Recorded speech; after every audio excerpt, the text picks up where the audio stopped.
अस्सलाम वालेकुम स्टूडेंट्स। आज हमारा जो टॉपिक जो हम डिस्कस करेंगे, effect of variation of pressure, density and temperature on speed of sound. चूँकि speed of sound in air हम अपनी प्रीवियस लेक्चर में डिस्कस कर चुके हैं। अगर किसी को प्रीवियस लेक्चर नहीं मिला, वो काइंडली डिस्क्रिप्शन में जाकर प्रीवियस लेक्चर का लिंक जो है वहाँ से उसको देख सकता है। ठीक है।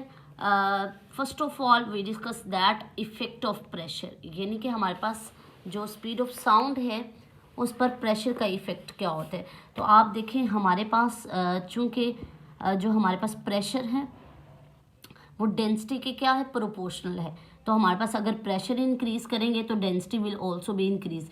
सो अगर प्रेशर अगर बढ़ेगा तो डेंसिटी भी ऑब्वियसली बढ़ेगी। तो हमारे पास क्या होगा, वी डज नॉट चेंज।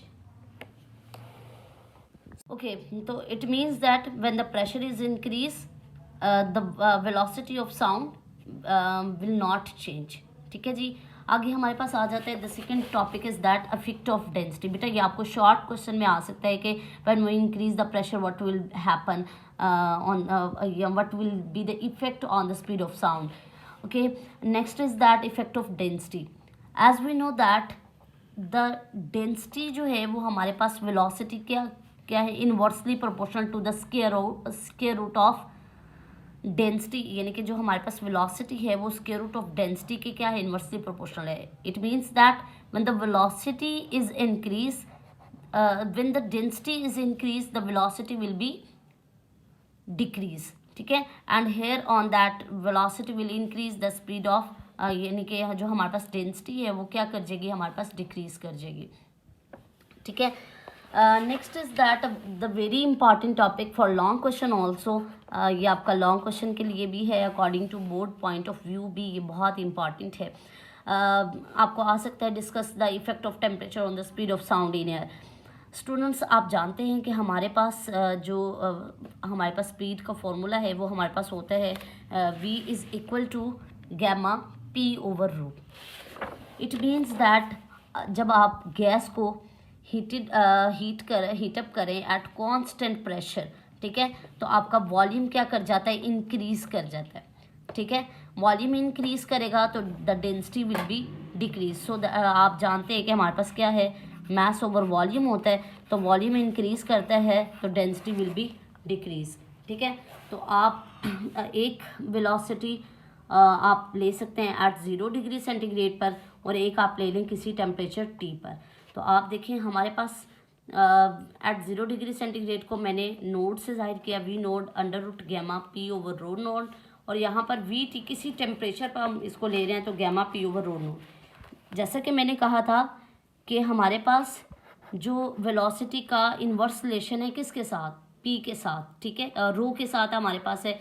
तो यहाँ पर अगर रो इंक्रीज करेगी तो ये क्या हो जाएगा, डिक्रीज होगा। तो इसका मतलब अब प्रेशर चूंकि कांस्टेंट है, सो दैट्स वाई ये बोथ में क्या है, सेम है। ठीक है जी, तो इसको मैंने इक्वेशन 1 का नाम दे दिया है, इसको इक्वेशन 2 का नाम दे दिया। तो मैं क्या करूँगी, इक्वेशन 2 को 1 पे क्या कर दूँगी, डिवाइड कर दूँगी। तो स्टूडेंट्स जैसा कि ये इक्वेशन मेरे पास 2 है, इसको मैंने 1 पे डिवाइड किया तो हमारे पास आप देखें कि ये ऊपर वाली टर्म इससे कैंसिल हो जाएगी। तो हमारे पास क्या आएगा, ये देखें ये हमारे पास है 1 ओवर रो नोड है, ये इधर डिवाइड हो रहे हैं, ऊपर जाके क्या हो जाएगा, मल्टीप्लाई, और ये इधर डिवाइड हो रहे हैं और नीचे जाके क्या हो जाएगा, मल्टीप्लाई। तो इसको मैंने इस टर्म में लिख लिया। अब आपको पता है कि यहाँ now as we know that when at temperature T the volume will be increase. So the increase in volume at temperature T equal to original volume plus this is called the expansion of gas. Beta is equal to volume expansion and T is equal to T हमारे पास क्या है, temperature। हमारे पास according to Charles law this equation is Vt is equal to V naught 1 plus beta T। यहाँ पर इस equation में हमारे पास बीटा जो है वो हमारे पास बराबर होते हैं 1/273 पर kelvin.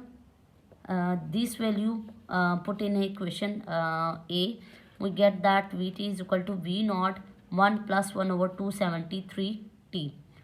as we know that students, this is called volume equal to mass over density. For temperature T, the density will be rho T, and for at 0 degree centigrade हमारे पास जो डेंसिटी है वो हमारे पास आ जाएगी रो नोड. सो M से cancel हो जाएगा.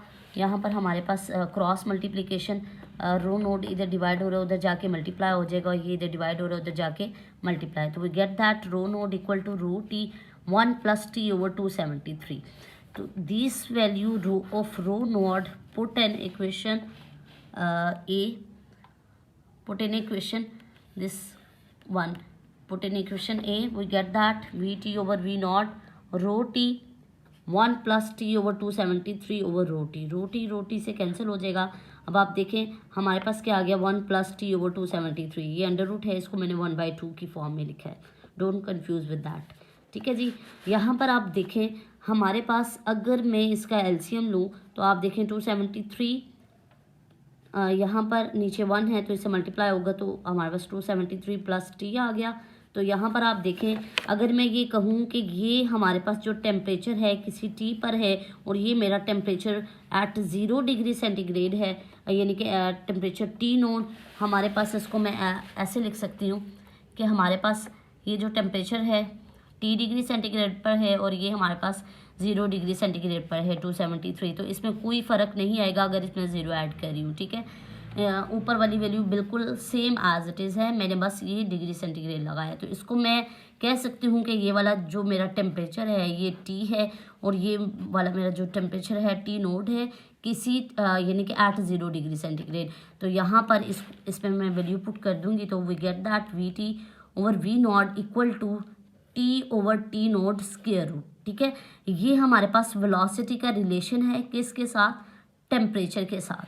ठीक है, तो इसका मतलब ये है कि हमारे पास we can say that when the velocity when the temperature is increase the velocity will also be increase. Okay, now from equation this equation B, यहाँ पर आप देखें हमारे पास है Vt over V नॉट. हम रिलेशन निकालने के लिए आप देखें Vt over V naught equal to 1 + t over 273 1/2. तो यहाँ पर हम बायनोमियल एक्सपेंशन यूज़ करेंगे. क्या करेंगे, पावर को हमारे पास इस फैक्टर से क्या कर देंगे मल्टीप्लाई, और हायर टर्म्स को क्या कर देंगे निगलेक्ट कर देंगे. तो हमारे पास क्या आ जाएगा 1 + 1/2 t over 273.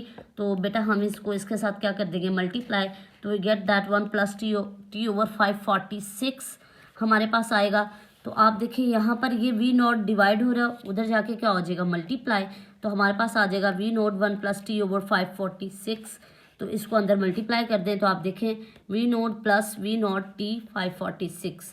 तो यहाँ पर बेटा देखिए हमें ये पता है कि जो V नॉट है उसकी वैल्यू जो है वो हमारे पास 332 मीटर पर सेकेंड है.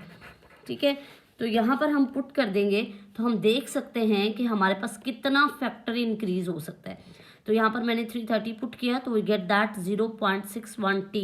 तो इसका मतलब ये है कि अगर हमारे पास टेम्परेचर जो है वो बढ़ाया जाए तो हमारे पास जो वेलोसिटी है उसमें चेंज कितना आएगा 0.61 t.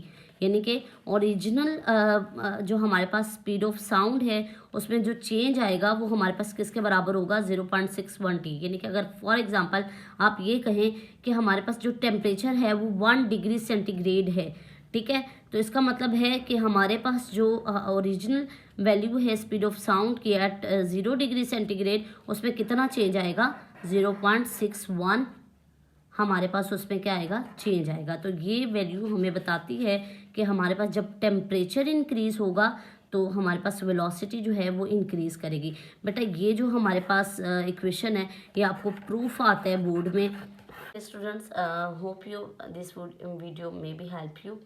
आपको जो प्रीवियस टॉपिक है speed of sound in air वो आपको डिस्क्रिप्शन बॉक्स में उसका लिंक प्रोवाइड किया गया है. काइंडली जिसको कुछ पॉइंट्स क्लियर नहीं है वो अपना टॉपिक जो है वो वहाँ से लिंक थ्रू लिंक जो है वो उसको देख सकता है.